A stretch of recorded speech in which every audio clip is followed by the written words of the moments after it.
Hello, my name is Luna, and you're listening to Infinite Souls, a podcast for that real talk about consciousness, spirituality, and realizing our infinite potential. Mucho, mucho love and light.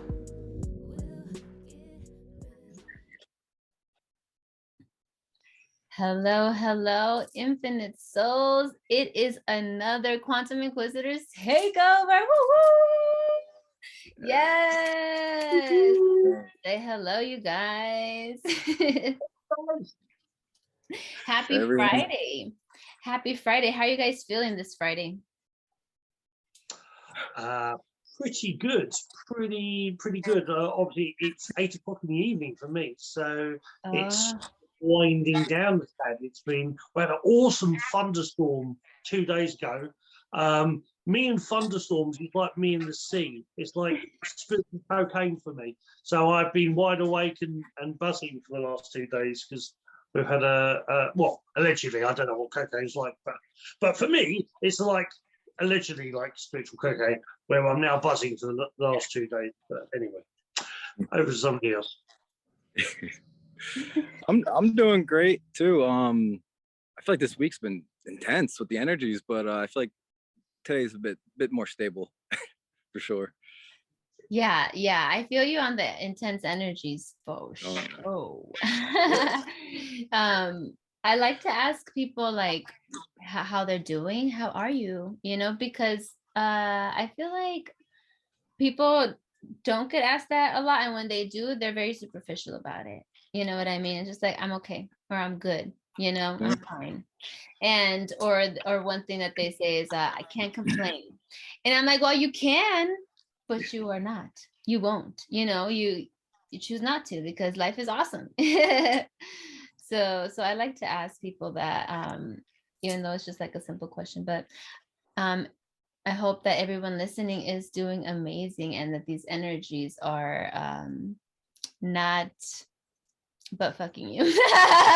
Because I saw it, sorry for the language, but I saw this video on TikTok. This girl was like, oh yeah, did you know that Mars is but fucking Pluto or some shit, and that's why all this energy is going crazy and blah blah, and she was like just ranting, you know.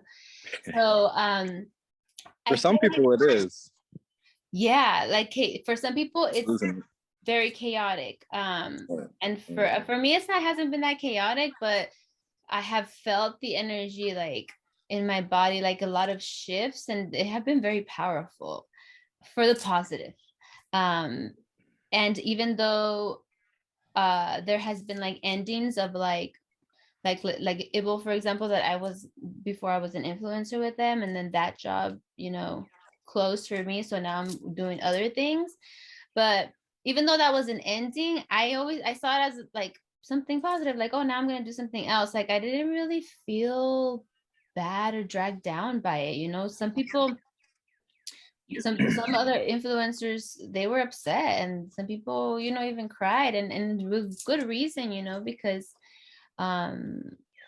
we as artists, we're every energetic exchange, you know. If we don't receive money enough to eat, then we can't, you know, fulfill that cup or fill that cup within us. So it can create some imbalances for sure, and very, very intense emotions. So a lot of things have come to endings, but endings are really beginnings, right? So yeah, I hope you guys are doing good. There's a song that says that actually. It says that every new beginning is another beginning's end. So the song "Closing Time." Oh, what is that by? Who sings that one? Closing time. Closing time. Na, na, na, na, na, na. That one? That one. Yeah. I know which one. Well, time is not really real, right? So we're talking today about consciousness, you guys. That's what our topic is today. We're gonna get into it. We're gonna get into a bunch of other shit probably, because consciousness is limitless in my perspective. So Consciousness, that's a big word, right? What is it? What is it? I would like to ask each one of you guys, what is consciousness to you? John. Or Wants to go first? well, it's hard to. I mean, there's there's so much to it. Well, consciousness is ever expanding. You know, I feel like it's constantly trying to grow and expand, and on a soul level, that's obviously what we're doing too.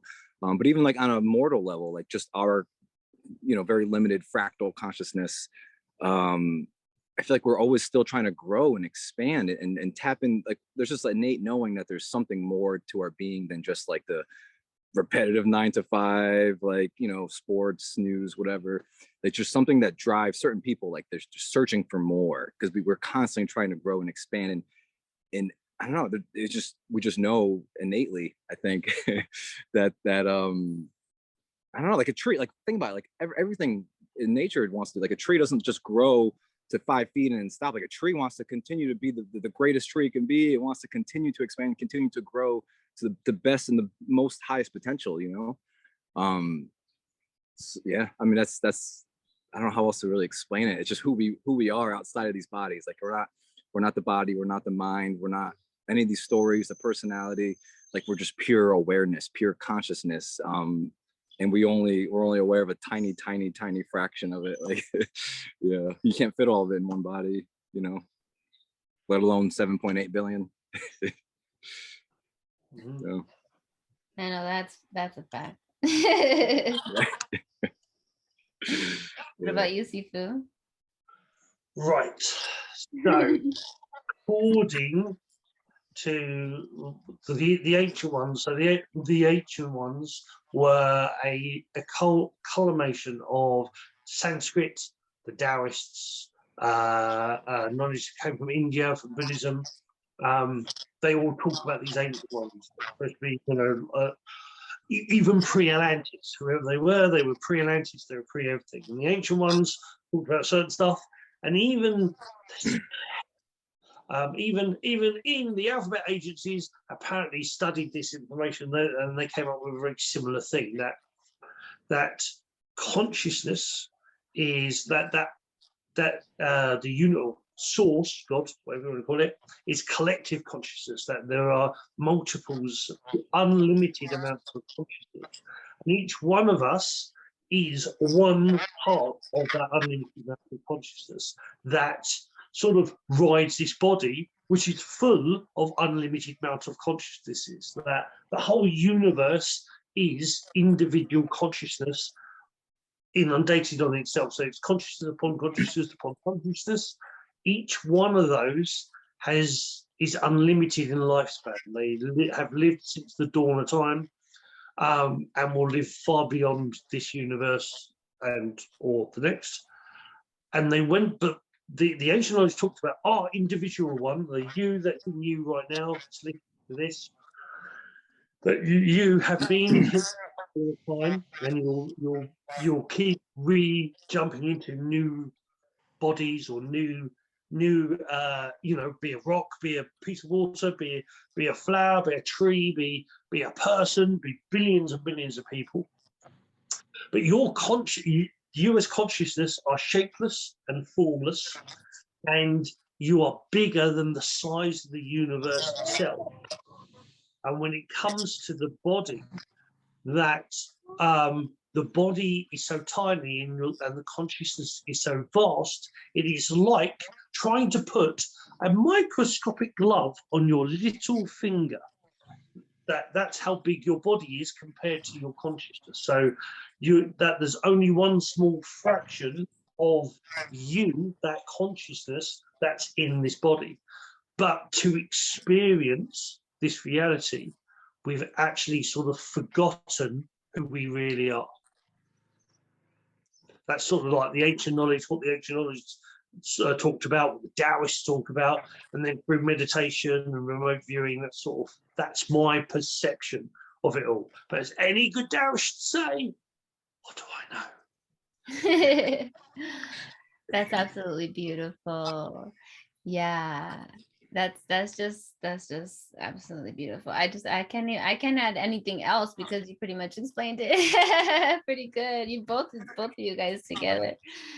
You know, I mean, it's like consciousness is pure loving awareness. It's like it's not a physical thing, you know, it's not your mind, body, you know, it's like the energy, this energy, this buzz, that this power that exists in everything, right? And that allows everything to thrive and pump and pulse. So like you're this intelligence, this presence, which is your consciousness that's in us and everything, and it all is in existence. It like, that's the thing that is pumping your lungs, and you're not even, because you're not consciously pumping your own lungs, you know what I mean? You're not consciously digesting your breakfast or your dinner. You know, it's just happening for you, you know, and it's fully supporting you, and it's breathing you into life. And that's what consciousness is, because it's so big, you know, it's so, our mind can't even wrap our head around it with this brain, with this mammalian brain. So that's why it's so hard to really explain. And science, quantum physics, and neuroscience and all that, they're really discovering a lot about consciousness and how, you know, this energy that is consciousness is able to heal the body, reverse things that were irreversible, quote unquote. And so it's just a powerful thing. And we all have it, you know, when I tell you, repeat the sentence in your head, and you can hear the sentence in your head, who's the one talking in there? Who's the one repeating it? You know, that's the conscious self. And so we all have that. And a lot of people, when they hear about it, they think like, oh, woo woo. They don't want to, you know, they think it's like out there, but it's becoming more common because science is proving it. Science has finally caught up with what spirituality had already known for billions and billions of years. So it's a beautiful thing.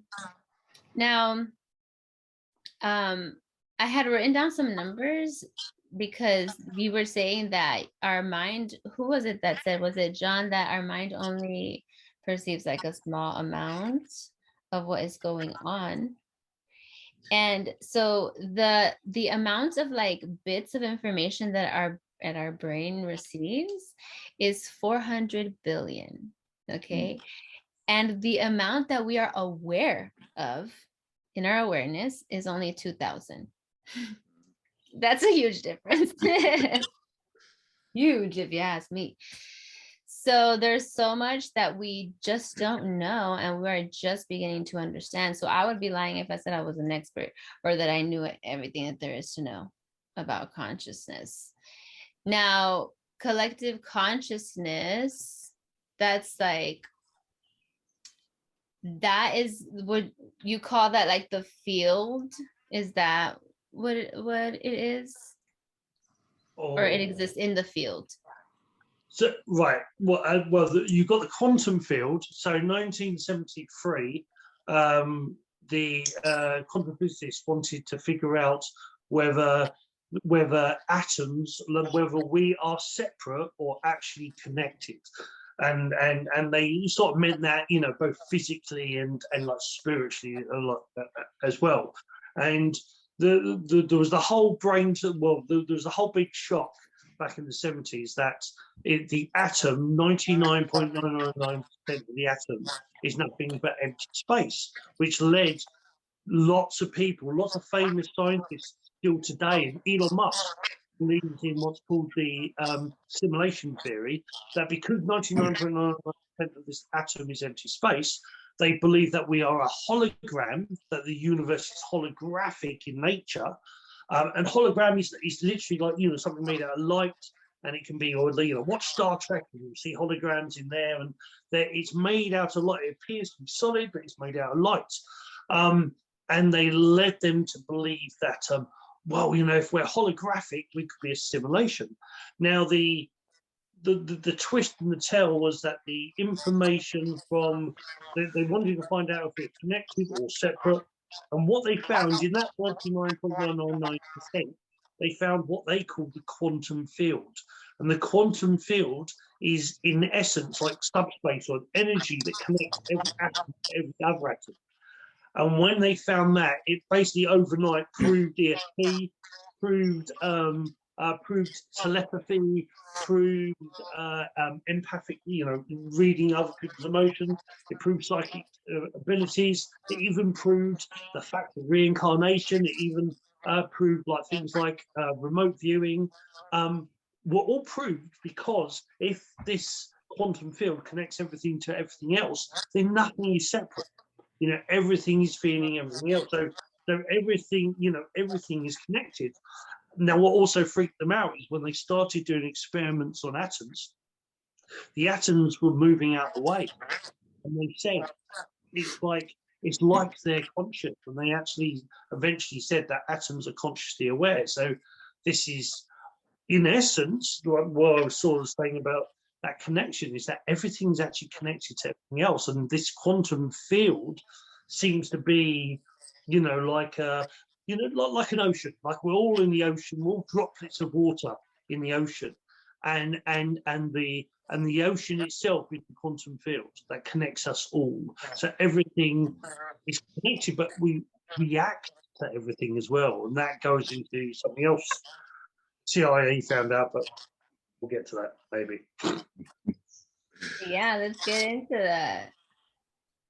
So what about Ascension? So I know that I want to get into Ascension because consciousness, the expansion of our consciousness as a whole is what is creating the ascension, right? Like that's what's raising our vibration and opening up those light codes and our energy bodies and we're crystalline structures and all that. Like I've read a few things. I don't know a lot about quote unquote what people have said about the ascension. Everything that I resonated with, I just in my mind, like sometimes I know things that I connect with, but what can you guys say? So, well, the information that Linda Good McGillis has shared has been really eye-opening and very different than like most people have ever really explained it. And the way she kind of explains it, I can't do it justice the way she says it, but this is kind of more where I've really aligned myself, just because of many reasons, but so supposedly we had the big solar flash in 2012 and we ascended in 2012, but every time there's been a pole shift like this, we've annihilated ourselves like every single time, life on the planet has to restart or whatever, like humans can't continue to exist. But this time, since we're ascending with her, we're shifting with her, with Gaia, the planet, in a way, we've been walking through the Hall of Records since 2012 and dealing with basically like almost like a living past life or a living, how does the Dolores Cannon mention, like past life, like we go back and you read your past life and you see it through everyone's eyes and you kind of replay your karma, whatnot. But we're sort of like doing, living life review. So we're doing like living life review, kind of almost like slowing down time and elongating it so that we can slowly take in all the energies of the pole shift instead of all happening at once, giving our bodies a chance to increase in frequency, increase in taking in more and more light, shift ourselves so that we can, otherwise our bodies wouldn't be able to handle it all at once. And that's why, with the pole shift slowly starting to become more physical, I think at the next year or whatnot on a etheric level or energetic level, it's the people who've been really doing the work, really emptying out their vessels of the emotional trauma and the emotional baggage that we're really, all that density that we're holding on to, we're able to handle in the increasing of light because it's only going to continue to accelerate. It's not really going to slow down ever. Like it's not going to happen, obviously. And with that, naturally we'll get all their, those activations of our DNA. Like we don't have to really do anything other than just continue to raise our frequency and, the reverse aging, telepathy, whatever, like there's whatever, I don't know, hopefully, being able to fly or levitate one day. That'll be one of the most exciting things, I think. But I don't know. And then obviously we're going from like a 3 to 5% human intelligence brain capacity to like a 15 to 20%, which is going to be far more than we're even used to. Like the 3 to 5 to 15 to 20. It's like you know, all the information that we've taken in from this point on is not going to agree with the 15 to 20%, you know, of information that's coming in from the quantum field or whatever. I'm not sure, with solar radiation. However, that information is entering in our bodies. So it's like a lot of people are going to have a lot more like cognitive issues, like obviously you're already seeing more people go psychotic, depression, suicidal ideations. Like it's a lot to handle. Yeah. So but there's so much more to talk about with Ascension. You can go on forever. But yeah. I have a question. So I'm curious. So you said that they mentioned a life review, right? After, so our consciousness never dies, right? Their consciousness is always existing. It's infinite. It's always existed. It was the thing that replicated itself at the beginning of time, right? Yeah. And so if you're having a life review, this is your consciousness that's having a life review of your life here on this earth, or what? Because if you believe in past lives, are you reviewing other lives too? And then if time isn't linear, if time doesn't exist, then what is it that you're reviewing? Like how?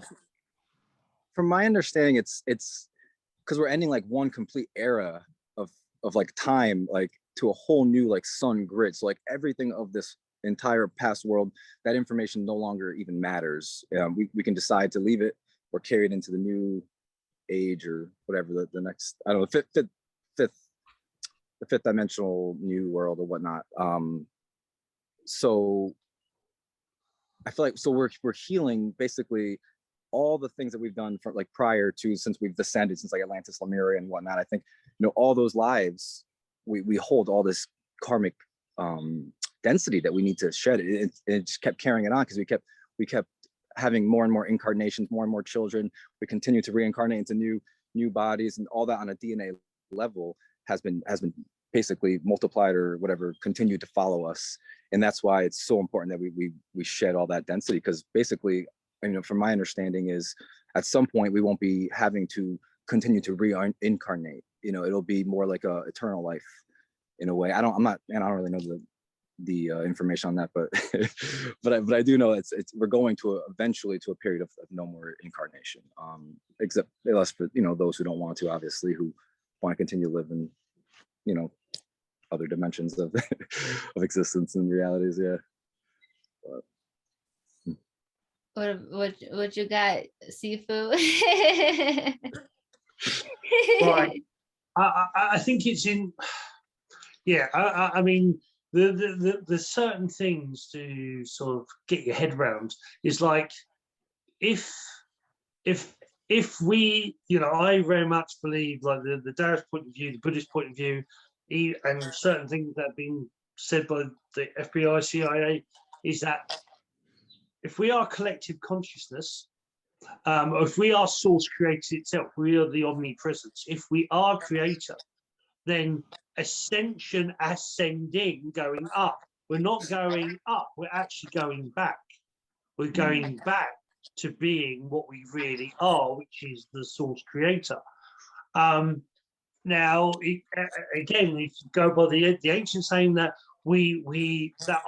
every single consciousness is both individual and connected and collected, but every single consciousness is bigger than the universe itself, then ascension is expansion, is expanding your what you can see, what you can perceive. And there's a lot of psychology, well, there's a lot of philosophers asked about when you expand your awareness, expand your perception, expand what you perceive, you can expand what you're aware of. You see more, you understand more, then you learn more. And like this whole thing of, we sort of mentioned it before the show about like learning, all the things I've learned. My Sifu's taught me the more you learn, the more you grow, the more you grow, the more you flow. But always remember, hey, what do I know? And you hear me say that a lot, that joke. But it's that, you know, don't let ego limit you by thinking, oh, I know everything, I know, because there's, you know, I'm one little tiny speck on a universe that is infinite. So there is so much to learn, there's so much to grow and expand, but there is no limit to how much you can expand to grow. So I feel on and you know, I've studied things like Ra, the law of one, which is channeled information, and that's quite heavy because the guy who I was asking the questions was literally a physicist, and this physicist was asking this entity questions, and this entity was answering these questions in a very scientific way. So, but the real crazy thing about the law one is that since 1983, when it came out, I think it's around about the 80s, a lot of science that it was talking about has actually been proven to be right. So it's this idea that in the law one, that everything is conscious, everything is collective, and our idea is to expand and grow more and more and more, but there is no limit to what you can know. There's no limit to what you can expand to, but there's a lot of talk of our perceptions rule our reality. So if you know, example, if you wake up and you think, oh, it's going to be a really shit day, you're more than likely going to be right. You know, if you focus on the negative, and there's the whole thing of law of attraction, the whole thing of epigenetics, we actually know if you focus on the negative, you're more likely to make it happen. To the fact that in epigenetics, if you focus on fear and scare, you know, scarcity and loss and anger and frustration, it will literally break down your cells. It will literally actually deteriorate your body. But flip it, focus on positivity and love, and the totally opposite will happen. There's even these cool videos. There's a medicineless hospital in China where they were literally, Greg Braden did a video on it, and they're literally, they had tumors. This person had a tumor, and they literally dissolved that tumor in 5 minutes. And there's people around, and they helped do it. But it's like, if we can do that, what else can we do? You know, like, you know, it's like the things, and like all the marvelous things we created, the planes and you know, bananas. Well, we didn't create them, but you know, atomic bombs, toothbrushes, everything we created. But what else? What more can we do? What more? So the expansion, I think, there's no limit to expansion. But I think what happens is we limit ourselves through, like, say, time. Science, quantum physics says time doesn't exist. That the human mind perceives things in a certain way, but actually it doesn't exist. And even to the fact where you think when you fall in love, you know, or when you're really happy and time slows down or it speeds up. So does time really exist? Well, what is actual time? You know, and you know, you can both, well, you know, a week can feel like a year, can also feel like a second ago. So what, you know, if that's what is, if time doesn't really exist, what else doesn't really exist? What else are we perceiving in a certain way and making things, you know, happen in a particular way? So when you start dropping things, or, you know, you start perceiving things a different way, or you start opening up your ability to see stuff, the world changes. Your perception of the world changes, and that's the biggest, like, thing in a lot of this knowledge. They were talking about, don't say, even to good and evil. What is it? If this is a computer game, if this is a simulation, so therefore we're playing the game, then does good and evil really exist? Because if we're just if we're a being experiencing itself, and you kill another being, well, if that being's immortal, if we're all immortal and we live and die over and over again, so actually you can't actually kill me. All you can do is kill my avatar right now, but then I come back in another avatar. So actually, what is good and evil? What is reality? What is, you know, what is it all? When you start, you know, that's that interesting thing. Or certain people with on DMT and whatnot, they start saying that reality melts, that things change and alter. And I've had meditations. I'm not one for really drugs, but I know that our brain actually creates DMT. It creates adrenaline is actually 8 times more powerful than cocaine. So we naturally create drugs that can literally change our perception and our reality. And you know, that is expansion. To me, that is all. You can ascend every single day, twice every day. and at least twice every day. What is ascension? Ascension is just expansion, expanding your awareness. It's a little bit like that word enlightenment. Back in the 50s, 60s, and 70s, instead of ascension, they used the word enlightenment, and they saw it as a one-off thing. And there's an old joke where a Sifu, he meditated every day, he did the garden, he did his qigong, and he meditated. And one day he woke up and he became enlightened. The next day he did his meditation, he worked in the garden, he did his qigong. Enlightenment is just one step, and I think for me, ascension is just one step of a billion steps. So you keep growing, you keep expanding. It will happen. Things will turn upside down. More things to experience. You're just here to grow, baby. Just keep growing and flowing. Growing and flowing. Grow with the flow. So there are different levels of consciousness. We all know this. And since, I think that everything is conscious, because everything is energy, everything, if particles are just pure energy, it's not really empty in there. It's, to us, it appears like a void or emptiness, but it's filled with something that we can't see or observe. And when you change your perception, that's when your level of consciousness changes. Right? Because then you're living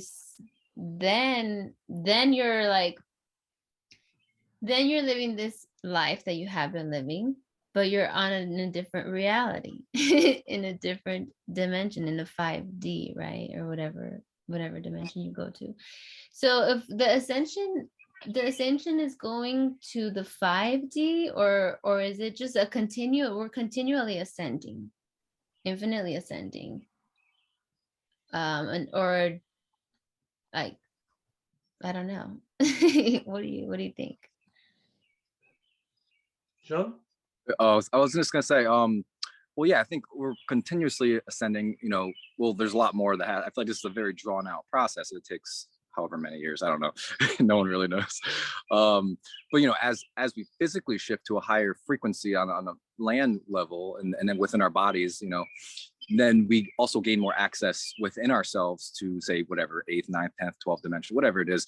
I feel like it becomes easier to gain more access within us to higher dimensions past that. So and then I'm sure once whatever existence you're living when you're in those dimensions, if it's more what we call physical, then you have access to something greater. Like, I feel like since consciousness is always expanding, you're always able to tap into something greater than what you're more, dominantly in.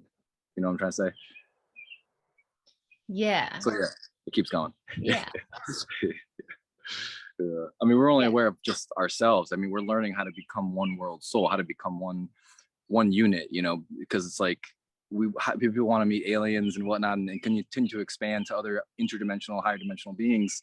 And it's like, yeah, but we haven't even mastered us being one collective consciousness together yet. It's like we can't give a gun to a child who can't use it. Like, we're still children where we're at right now in terms of consciousness. Yes, we haven't expanded our consciousness as far as a lot of people like to think.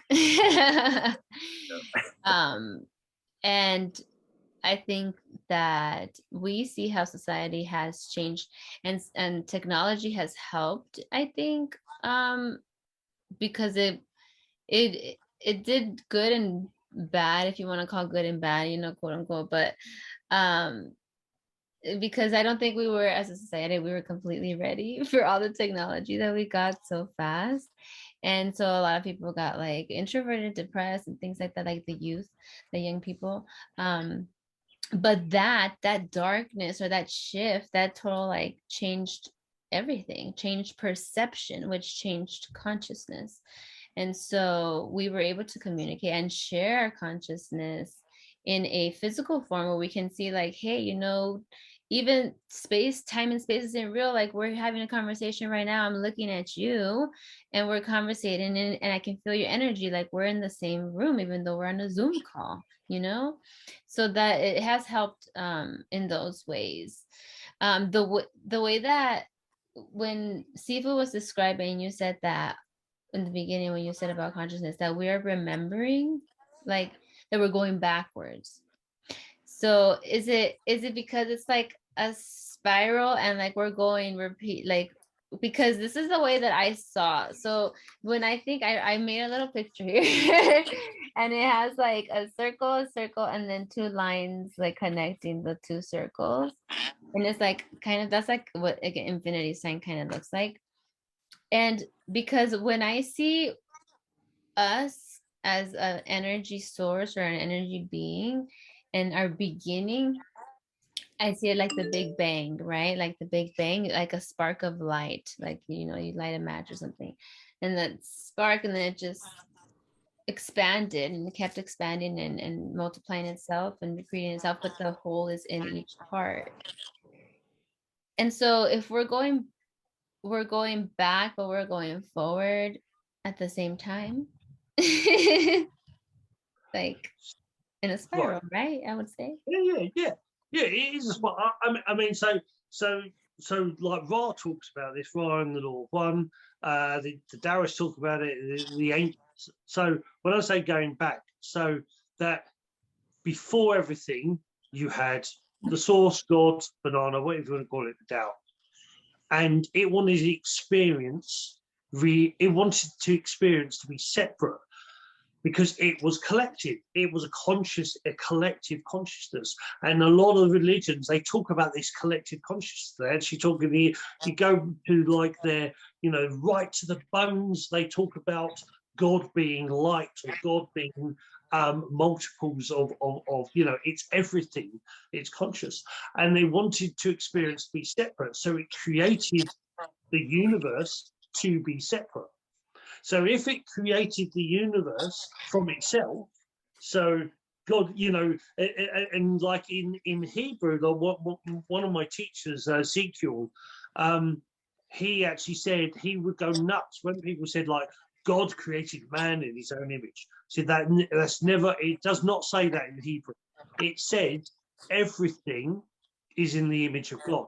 Well, let's ask that question. How can everything be in the image of God unless everything is God? So that every atom, every cell, everything is God. So when I say about going back, is that it separated itself to become to feel the reality of being on its own, not being connected.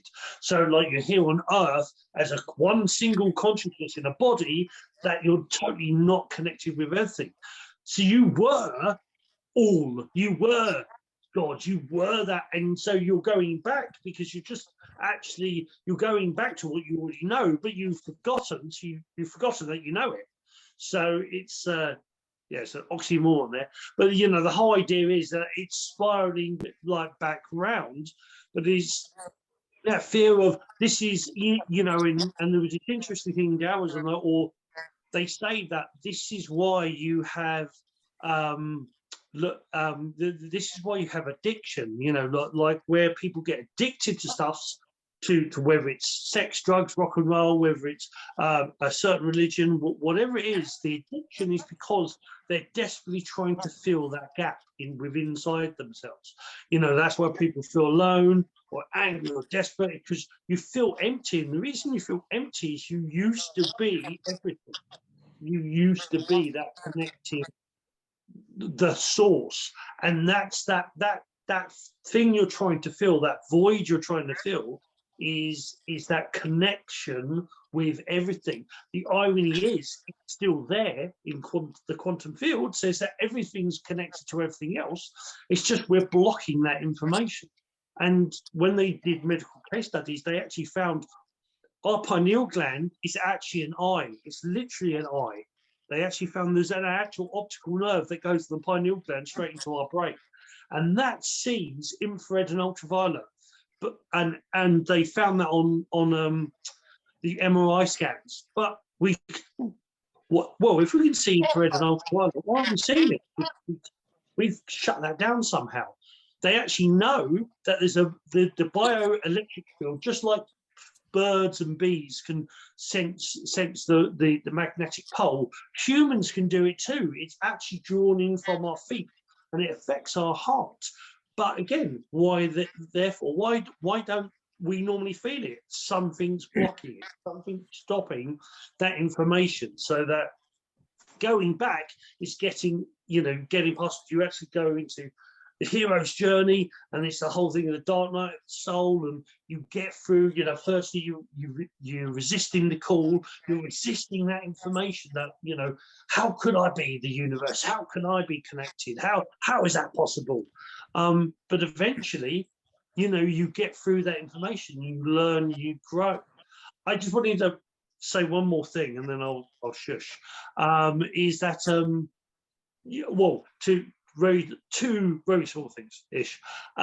Is that there's a thing in both the CIA, FBI. They actually talk about, instead of extraterrestrials, they actually believe they're extra dimensionals. They're actually from other dimensions, and hence why, and even to the fact where like unicorns, fairies, Bigfoot.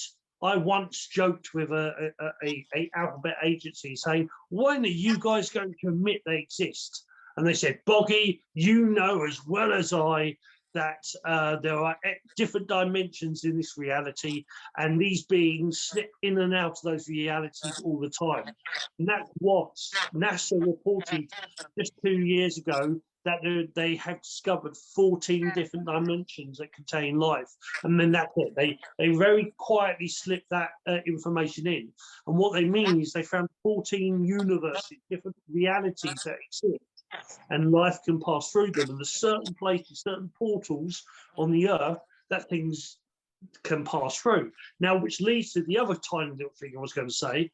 When I'm at my best, when I was doing 18 hours a day Qigong, and like Bruce Lee on cocaine and on acid while on a skateboard, these very cool things. And one of the very cool things I could do, I would meditate, sitting there meditate, and the girlfriend at the time, we had a little falling out, and I was on a bench in a big campsite, and I started meditating. And there's a certain thing I know to do, like make myself feel lighter, and I feel my energy feels very light. And she kept walking past. And then eventually, after about half an hour or so of her walking past, she stopped right in front of the bench I was on with one of my mates. And said, "Where's Boggie?" I said, "Well, he's got to be here. There's nowhere. We've looked everywhere else. He's got to be here somewhere." And I suddenly I opened up an eye and said, "Guys, I'm here." And they almost shit themselves. They almost pooped their pants, because they said, "Where did you appear from? You weren't there." And I later found out is that it's a Taoist trick, that you raise your vibration so much that you can change your frequency, that you no longer appear at a certain vibration. And you actually heard that story is very similar to a story the American Indians told of, originally they couldn't see the ships in the ocean, when they were first coming, it was even before Columbus, but when the ships were first coming in, that the Native Americans could see, the shamans saw them, but the natives couldn't, and the shamans had to keep bringing them every single day for I think it was a couple of weeks, until eventually they could start to see the ships on the horizon. That they actually had to change their vibration to be able to see those ships. And going back to that whole thing of like like that our pineal gland can actually see infrared and ultraviolet. I think we have to change our reality, our perception of things, to get things. It's a little bit like getting a joke. Is that at first you might not get that joke, but then when you told a bit of story, or you told her, "Oh, that's what you meant. Oh, I'll get it now." Still not funny, but I get it. And it's that whole thing of, when our reality changes, what we see changes, our perception changes. So there you go. That's a Boggie story. That makes sense though too, because from my understanding, there's all 12 or all that physical dimensions, whether it be like a light body or whatever, anything like angels, whatever like the higher frequencies would be, they all exist in the same space. And like we only see like less than 1% of the electromagnetic spectrum. And it's like, so it's very like plausible now that knowing that like there's trillions of beings looking at us all at the same time, all right now. We just can't see them. When we think we're alone in the bathroom or doing whatever, like there's trillions of beings that can see you. And that's hard to fathom, right? Because we just can't see most of light that's around us everywhere, It's crazy. Well, that's so amazing, isn't it? That's one of the things that definitely blew my mind when I learned that only we see less than 1%. Because when people hear that, they think, oh, you mean in space? Are we only no, literally 1% of what actually exists. That's what we know of. That's like mind blowing. That there's so many things, atoms flying in front of you, but there's also different energies. You ever get a ghost cam, one of these cameras that's the infrared and ultraviolet? I had a friend who took me for a walk. We went for this walk through the woods and whatnot. Yeah, really nice. We got back and he played back the camera, and there weren't just like ship sort of weird things, but there was actually creatures that flew past the camera. Something like that almost looked like a dragon, a Chinese dragon that flew past. Something that was like an orb, something that was like a bat. And he said, you're telling me that's in infrared and ultraviolet? So there are things out there all the time that you're not seeing just because you haven't activated that part. It's there.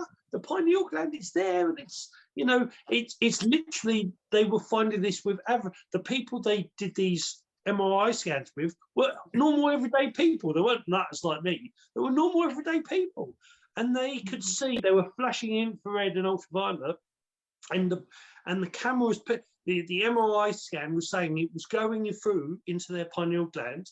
The information was going, but their brain wasn't storing the memory. So they could see it, but it wasn't being registered. And how many times something in the corner of your eye? You go, oh, I'm sure I saw something. I'm sure. Yeah. And people go, oh, you're just imagining stuff. No. Oh, you're no, they're real. I've heard that there's 24 dimensions. I don't remember where I heard that, but I think there's there's people that are connecting with these type of beings that are watchers and timekeepers or something like that. And they exist in those higher dimensions, and they're like I don't know what else to call them, but like programmers, you know what I mean, of this quantum universe. So that's something to look into. I'm definitely going to look into discovering about more like of our dimensions, how many more dimensions there are. The CIA dropped that there's 12. So official, or how many? The CIA dropped back in the 70s that they've identified, meaning they know for sure that there was 12. NASA 2 years ago said they identified that there was 14. But it's a bit like saying oh yeah, there's definitely more than 5 people on the planet. Yeah. I'm not going to tell you how many, but it's definitely more than 5. So it's like they identified something, but identify doesn't mean that's it. It's just, we know there's this many. So it's a very interesting thing, and like there are bases. There are known bases, like, well, let's just say there's known areas like Alaska, or actually, well, not just Alaska, Antarctica, I actually meant to say, but Alaska as well. There are places where they've banned people from going. Yeah, you can't fly over Antarctica. Well, it's this. Well, but what if it's a ban from going? Because and now that, sorry to cut you off, but Antarctica, now that the ice caps are melting, they're seeing the pyramids there. Like they're seeing them just from the sky now. As before they had to do like scans. There's 134 pyramids in China. There's 133. I've been to some. I've been to some of them, and China back in, like, especially back when, you know, planes started to come. Especially when the communist government moved in the 1900s, they put earth over a lot of the pyramids and made forced the farmers to farm them to make them. So when the planes went over, they just thought it was weird, triangle-shaped fields. But you know, there were actually pyramids, and they've got pyramids from the Egyptian style to the Mayan style. You know, the step pyramids. They've got all different types. That's probably another show on its own. What are pyramids? And, yeah, because I'm trying to connect it back to consciousness. I'm saying, so if consciousness works, okay, it's not expanding linearly, right? Because that's just not how existence is. But so then what consciousness made the pyramids? Or who's, like, what were they advanced already on this earth, and then they didn't pass a certain lesson, so then humans had to come reborn again? Like, this goes back into reincarnation, what you guys were talking about earlier. And so my whole thing is that I don't know if reincarnation is like something that everybody has to do, or if we have free will after this consciousness leaves the body, if we have free will whether to choose to come back or to stay. But I guess that would depend if you are a being that's existing somewhere else already, because I believe there's beings who are existing somewhere else in another planet, but a fractal of their being is here, existing on Earth to help with the ascension. So yeah, I know that's a mouthful. Oh, that's a big rabbit hole, isn't it? Yeah. Because does time exist? Because like think of like somebody said about, oh, what about new souls? We say, okay, well, say the universe, you know, like, if everything is been around since the dawn of time, but you think, well, I'm going to wait the count of 3 to enter before I join the universe. So that count of 3 could be 8 billion years. And then yet you've come in at 8 billion years, and everybody else has done 8 billion years of lives. So you come in at that, so that's your beginning. So you know, yeah, because if time doesn't exist, then you know, you could just do one life. You could just do one, but that one could either be just one bit in those billions of years, or you could be a universe for 8 billion years. I'll be the universe. I'm only going to be one thing. I'll be the universe. Or I'll be an atom. Because atoms, you know, according to Einstein, energy is not, because this is what you have to listen to, is what scientists say. Einstein said energy cannot be created or destroyed. It can only be transferred or transformed. So if energy can't be destroyed or even created, and everything is technically energy, even our consciousness is energy, so that means we can't be destroyed. So we've been around forever. Before this universe. Exactly. And we don't know how long this universe, you know, there's so many things, there's so much more that we don't know than there is that we do know. I mean, Göbekli Tepe. Have you heard of Göbekli Tepe? It was an ancient site that was an ancient site that was discovered.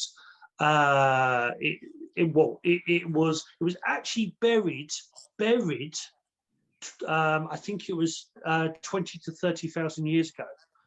Buried 20 to 30,000 years ago. So it existed, and then they buried it. They buried it in the earth to protect it. So it's like, hold up, the pyramids are only supposed to be 5,000 years old, and this is 20 to 30, and it was buried.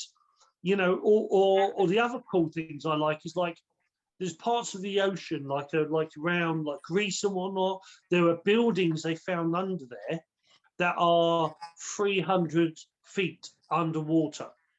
300 foot underwater hasn't been on the surface of land, hasn't been land for over 300,000 years. Yeah. So there are literally, you know, like pyramids and things they found under the 300 foot underwater, and anything under 300 foot of ocean has not been on the surface for 300,000 years. And There's so much stuff. Why have the powers that be, or those who we do not mention, why have they covered the pyramids? Why have they kept this this awareness away from us of, you know, knowing that the pyramids are older, that pyramids have always existed, or that other? So I think there's a couple of things that sort of hint why. Okay, so I always remember the name of one and forget the name of the other. So there's a Brookings report. The Brookings report was before NASA. When NASA was formulating, when they're going into space, the Brookings report was asking scientists, psychologists, and theologists, people who study religions, what would happen if we found alien artifacts or alien life in space, on the moon, or anywhere in the future, and not any planet. And the Brookings report stated that while there's still religion, while we still have the issues that we have now, they basically said that it would destroy society. They truly believed that knowing, that knowing that there is alien life, or knowing there is even just alien artifacts, that other life had existed, they truly believed, and this was back in the 60s, they truly believed that that society would crumble. They didn't think we could handle it. Now there's another report, a similar one, with archaeologists. Now that one I always forget the name of. I should have looked it up, I forgot.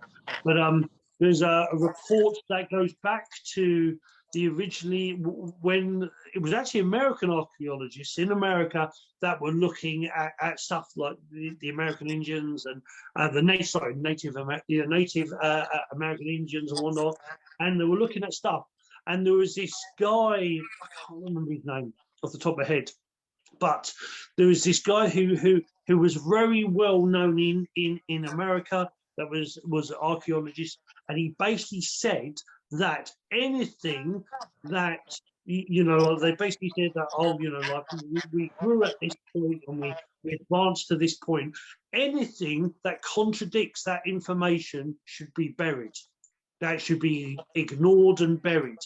And it was like I say, after this recording, I'll go look for it, find it, and then it'll be too late. But or I will say it next week, next episode. But yeah, there's the archaeologists that actually stated that information that contradicted the standard philosophy, the standard thing. So when they found these computers that seemed to be hundreds, if not thousands of years old, when they found like footprints that's supposed to be 1 million years old, when they found these elongated skulls, when they found the crystal skulls, when they find anything, when they find stone tablets that are showing men riding dinosaurs or other giants, when there are ancient stories of giant skulls being found all over America, and that even that the Native American Indians used to attack the red giants, the redhead giants. When there's information of water weather on the Sphinx, which means that the Sphinx has to be older than 5,000 years because it hasn't rained in Egypt, but more than that, all this stuff should be ignored. When they find when they find buildings under 300 foot of water, that means, which is over 300,000 years since it's been above water, all these artifacts should be ignored. So there's the Brookings report and this other one, which I can't remember off the top of my head, the actual name of it, but they're all saying that when we find this stuff, ignore it.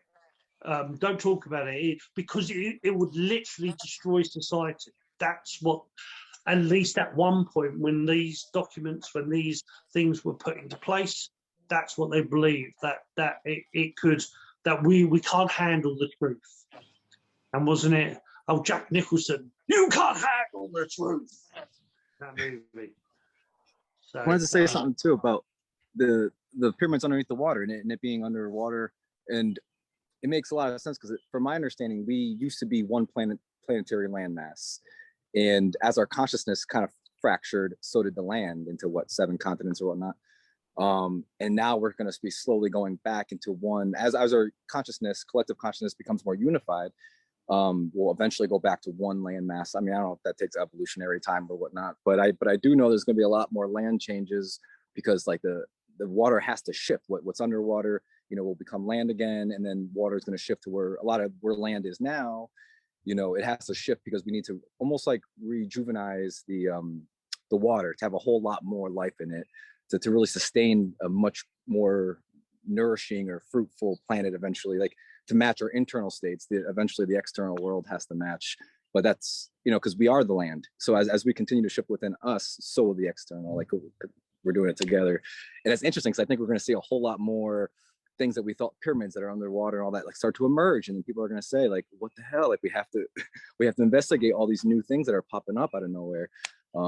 It's just going to be fascinating seeing what we have to learn, because in order to know that information, like in order to like actually take on that information, understand like why do we have the pyramids, why do we have all these things on the ground, there's a whole lot more history that like we have to learn that only we can find and tap into and remember what truly went on and what we did collectively together as just pure consciousness. We can't really blame it on anybody else, but that's the beautiful part. We can change it. We're able to shift how we've kind of raped Mother Nature and raped our own consciousness, really. But yeah. I had heard about that, about the landmass, about it being together and then separate. I mean, that historically is already known, like they show us, but that the earth does reflect us, who we are, because we are the earth, right? But I wanted to talk again about since they're hiding these pyramids, right? Now we're talking about conspiracies here, but it's not really conspiracy because they're there. It's real. So they hidden this from our consciousness, right? So that we don't expand our consciousness by perceiving something else that we didn't know existed. If these pyramids existed for way, way longer than we even think, then to find out that information, you have to have already known from a long time ago, like it's been passed down through generations and generations. Like, how do you know that information? It gets lost over that much time unless it's been kept, And so if they had know this information for so long, they're hiding it to keep us in a more primitive state of mind or a more primitive conscious state. And then this is what I was thinking. I'm like, is that why? Because that explains to me another thing as to, like, for example, when I was in school and they taught us about MLK, Martin Luther King Jr., all the pictures that you see are in black and white, but they had color photography back then. Oh, I didn't know that. So why do they show you only black and white photos? Because they want you to think it's older. They want the mind to be more in a, like, I would call it a primitive state than being, awakened. So because that's just fucking weird. That's just, why would they do that? And nobody has ever questioned it, right? Because people don't think they think, it's old. It's an old picture. So they expect it to be black and white. So it's just and then it comes back to the theory that I had come up with on Ibble about fashion, which is, totally different, but fashion, like how they say history repeats itself, and fashion always repeats itself. And they always bring back the 80s and the 70s. They recycle this fashion. They can be creating new fashion, which people are now with this Ascension, people are creating new fashion, EMF clothes that protect you from all of the radiation that we're being bombarded with. And so things are changing, but it's a dramatic shift from being fed like this story or this thing about you, what your reality is, that you are not advanced, that you came from, you know, like an ape, and that you're just barely like we are advanced beings. We're super, super advanced, but we have forgotten that, and it has been suppressed purposely. And so I don't know if we'll ever discover why. But I mean, it's just a whole lot. Well, we veiled ourselves, really. Honestly, we continue to do this to ourselves. It's really hard because like we think about it from like a personal, like individualized perspective. We think of it as like the whole world, one world soul. We're all just one being, but we just don't have the awareness of it right now. But we decided to veil ourselves. We decided to play down in consciousness and de-evolutionize ourselves. And you know, whatever was within us, like for instance, like, you know, corrupted people and whatnot, like we needed other people to other aspects of ourselves to play those roles, to play like Hitler, to play, you know, whatever else. I don't know, I can't think of anything, but you know, but we needed that because we needed to see what our consciousness was holding, you know, to see ourselves. And so someone has to play that role. I'm glad it wasn't necessarily me in this fractal like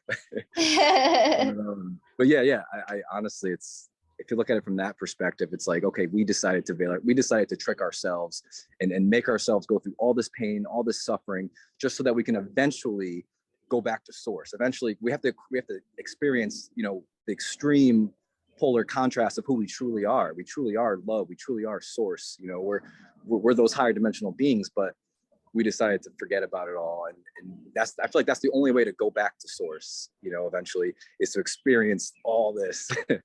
So in a way, this is all of it from one perspective could all be love. It all can be a loving thing it all depends on how large of a scope you're taking in of information when you kind of look at it. You know, what I'm trying to say. Yeah, and you know, you're talking about like what evil in the world, like, well, I would call evil like Hitler, right? Somebody who has a lot of darkness. But if you want to think about it like contrast, right? Like black and white, there's darkness and there's light here in this reality.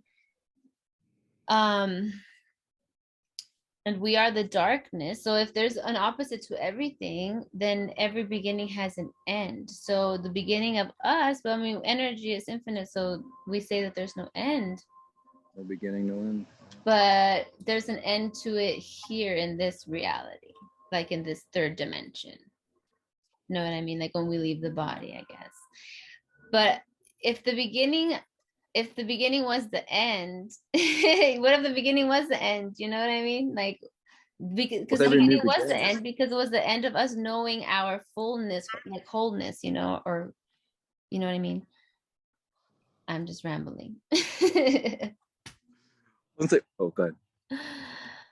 So I have a question for you guys. We've been talking for a while.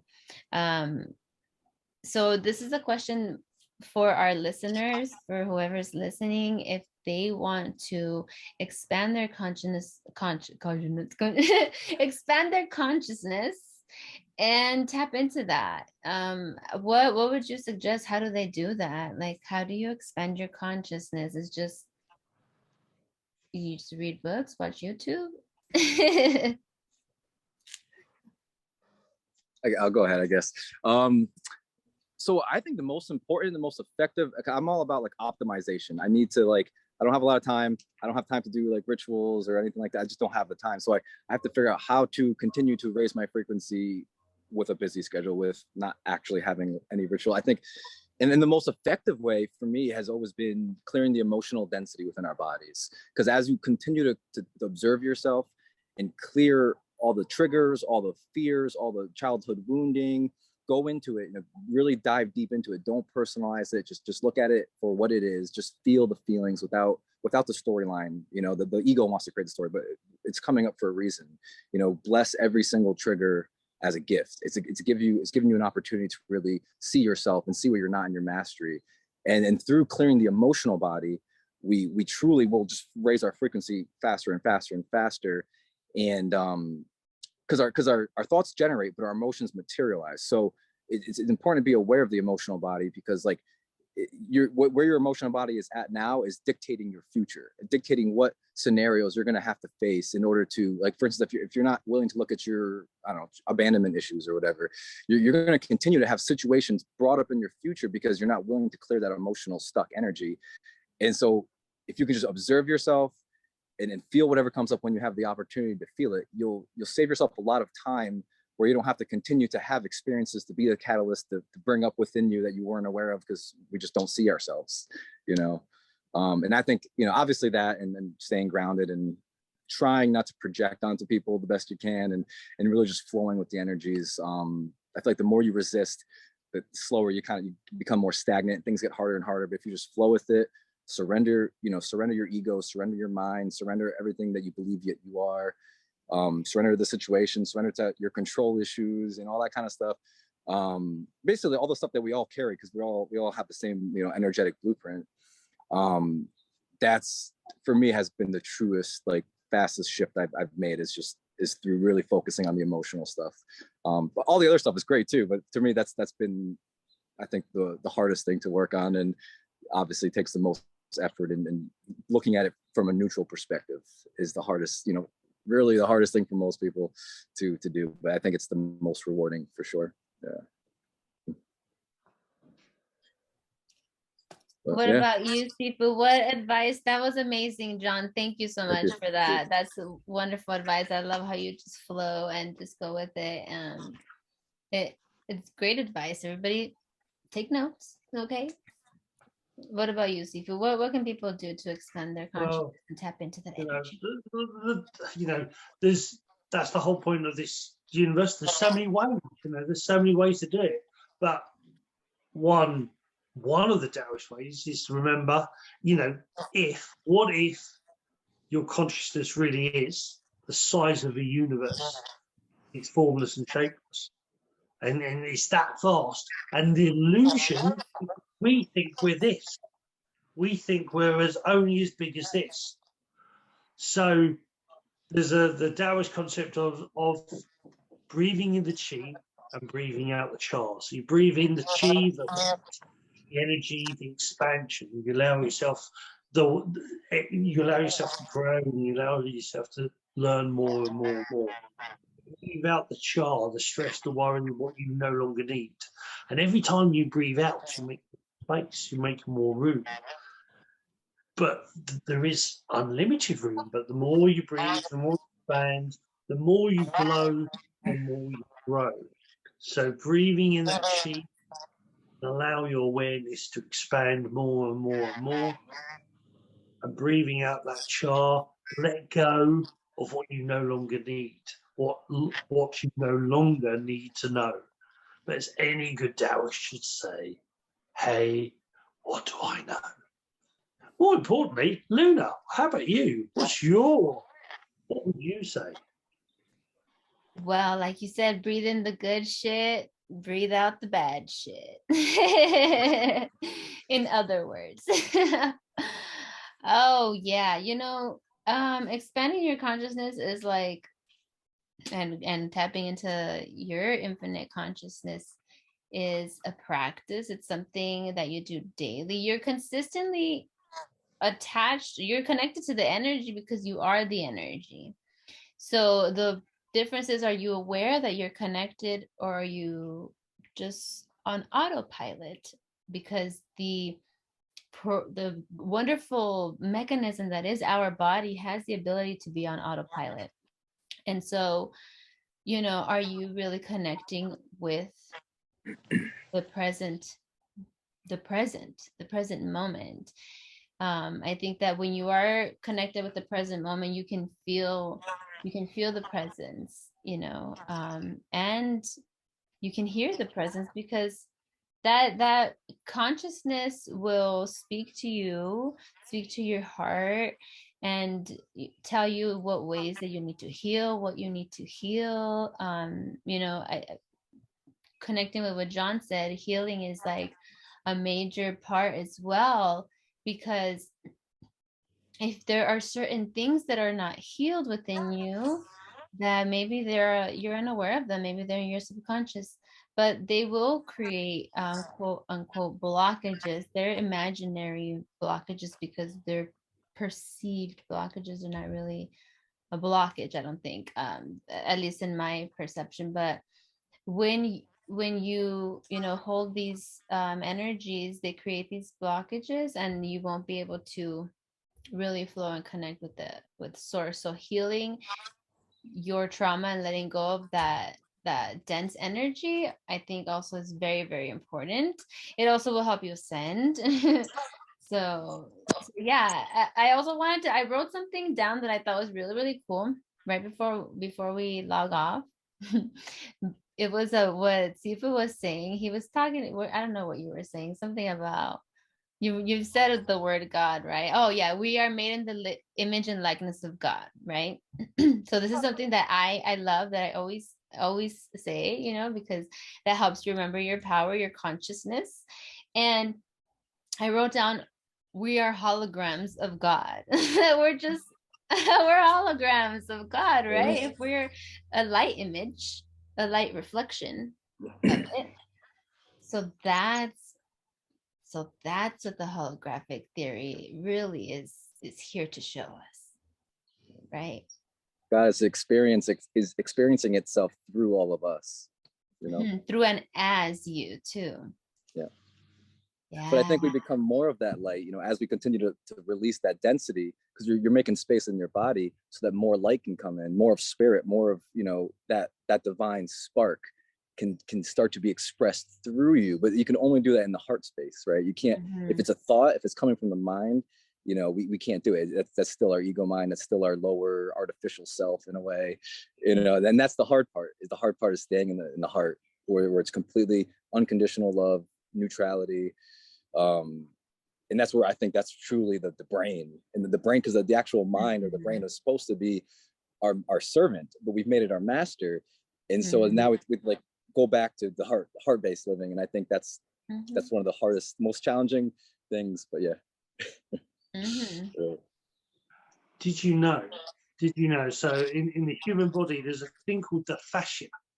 And the fascia is this, it's almost like orange pith, in the body. Now, for hundreds of years, when doctors looked at dead bodies, all they saw was this, and they thought, oh, it's just a tissue, it's just muscle tissue. But when they actually had the technology to look at living bodies, they actually found that the fascia, it's in between the muscle and the epidermis, the skin. So in between those two is this fascia, and it connects the whole body, every single muscle, all over the body is the fascia. And it actually contains light.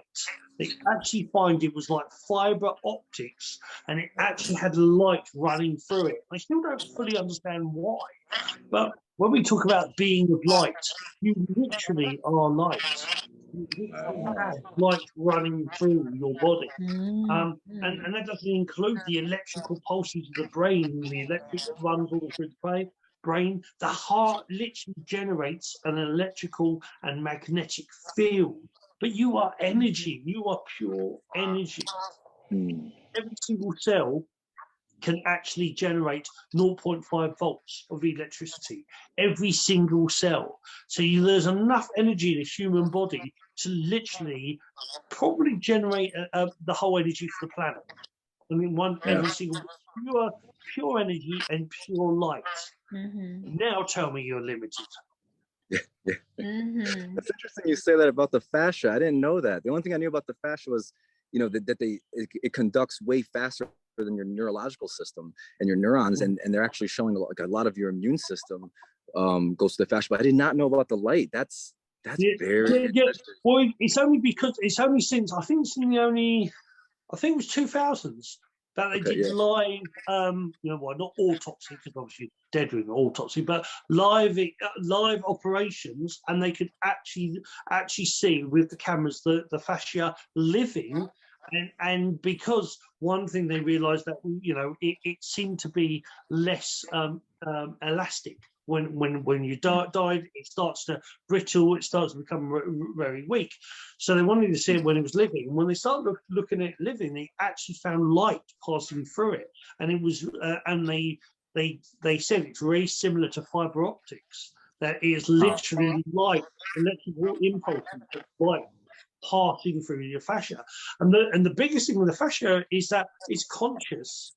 Well, it's affected by your conscious. That most other muscles can be, you know, electrically moved or whatnot. The fascia is the one thing that actually is controlled by your conscious. So like in yoga or Taoist yoga, which is Qigong, we actually talk about being aware of your fascia and actually moving it and expanding with it. And that's why Taoist yoga, Qigong, you actually breathe and contract. You expand and so stretch and then pull back in and move, you know, with your breath, because that actually affects the fascia even more, and it actually allows the fascia to move as one. But yeah, it's amazing. You know, we're still, but that's the point. We're still learning. There's always more to learn. We think we know it all, and then we find out something more. And that's the thing in quantum physics. The smaller they look, the more they find. You know, they keep finding more stuff. And like we look into space, we keep finding more galaxies. We keep finding more universe, because I think it is an infinity. I think it is. There is no end. We'll keep finding more stuff. That's the point. The more you look, the more you find. Or are we creating those things that we're finding because we're searching for it? Yeah, the more you, because you're looking, because you're measuring, you're looking, so things appear, you know, they go from a wave to an actual physical thing that you can see. Well, that's where the quantum physicists have got to. They're now actually saying, you keep looking, you'll find more stuff. Which is blowing, you know, that goes into a whole new realm. So, you know, who's creating this stuff? The more you look, the more you find. We are. The universe you go, the more there is. Who's creating it all? Where's it coming from? Yeah, it reminds me of a saying that I used to say back in the day when girls would be like going through their boyfriend's phone and finding things. I'm like, if you go digging for dirt, you're gonna get dirty. You know, like you're gonna find what you're looking for, regardless. But I guess that was me channeling, but in a different way from back then. The thing about the fascia is so interesting. I hadn't heard about that, of having light, you know, running through it, of it being alive. I know that, and emotions can be trapped in the fascia, so that's why massage therapy and all that is really good. But emotions are energy, you know. But I think that is probably the reason why when people have some type of spiritual awakening and they make all these changes, that they are literally glowing. Like they glow. You can see a shine, you know. I think that there's that, like, we're actually glowing. So that's cool. Or after sex. Yeah, exactly. when women get pregnant, you know, it's the same thing. Oh, you're glowing. But you know, well, the interesting thing on that is, for me, is when you understand that they medically found that the pineal gland is actually an eye, and it actually sees infrared and ultraviolet. So when you say people are glowing, what are they glowing? What is it that we're actually, you know, because it's not necessarily glowing as in like radioactive, but what are we seeing? Are we seeing something like else? An auric field. That it's becoming strong enough that we pick it up and we that person's glowing, they're radiating. You know, Mother Teresa Gandhi was said to be, people sensed them from a whole village away. That their aura, their energy was so bright, that was so powerful, that people just could almost see them. They almost knew. And in the old Christian and Buddhist and Hindu pictures, you see, you know, the aura. You see people's aura glowing, and it's like, is they raising their light, raising their vibration? Are they raising their consciousness, expanding it enough so you can actually see it? I think eventually we continue to raise our frequency, right? And we'll eventually our light body will become more dominant. And so I think over time, we'll see more and more people who are really starting to glow more, and then more, and then more. And eventually I think lay our physical flesh bodies down, but our light bodies will still be standing. And a lot of ancient texts, I think, kind of explains that too. And then they've said like they literally turned into light right in front of me, and this and that, and it's very interesting. In Tibet, both in China and Tibet. So in China, it's called diamond body ascension, where like you look at diamonds, you see all the colors of the rainbow. In Tibet, it's rainbow body ascension, all the colors of the rainbow, all the colors of the darkness.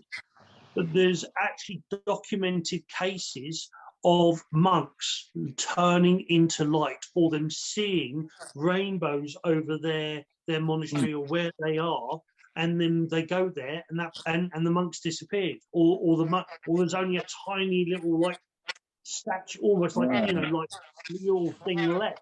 But there's I think it's about 1,500 documented cases of rainbow body ascension in Tibet. That's a lot. Wow. Actually ascend. And so eventually we're all gonna ascend that way. Is that what they meant by, I think it's on the cards. I think it's definitely an option. I think that, like if you go to the story of Christ, is that did he die then ascend? And or did he never really die? He was just sleeping. That his body was going for a sleeping process, and he's regenerated. Now it's time to do whatever I'm going to do next. But is what again, that whole thing about if there are other realities, ascension is ascension, just moving from one reality. 17 prophecies, read 17 prophecies, and at the end he disappears, but he doesn't actually disappear. He just moves into another higher frequency where he's still alive as that form, but nobody else can see him. Yeah. Wow. Oh, it's so interesting. Okay, well, our next episode we're gonna be getting into some conspiracy theories. So I think there's a lot of things that we probably already may have sparked in our minds from this conversation with the whole CIA documents. I can't wait to hear more about the CIA documents from Sifu and John. I know you have a lot of things on your mind too. So we're going to get into this. If there's any questions that you guys want to know, let us know in the comments. Make sure to like and comment and follow and subscribe. Okay. You already know. So Sifu and John, where can people find you on Instagram? I didn't do the tags last time. Go ahead. I'm just Jay Wojtek at Instagram, I guess. Yeah. Or just type in John Wojtek, Wojtek. I'm sure you can have it on the links. Or Facebook. And I really don't go on social media much. Ibble was the most I've ever been on in the past year. And that's kind of short-lived, it seems like. Yeah. I think it'll continue. I have hopes for it. We'll see. Yeah. Yeah. Well, we'll see. Yeah, I hope. I liked it, but we'll see. We'll see. We'll see what happens. So anyway, for me, so Sifu SIFU Boggie BOGGIE on Instagram, or just look that up on YouTube. You'll find that, or look it up on Facebook and you'll find that. So pretty much Sifu Boggie, pretty much everywhere. Yes, Sifu Boggie everywhere. Okay. Well, I love you guys so much. Thank you guys for being here. Thank you for having us. So much fun. Can't wait for next episode. This is a 4-part series for the people who don't know. Who knows? It might get extended. We'll see. But anyways, until next time, mucho love. Bye.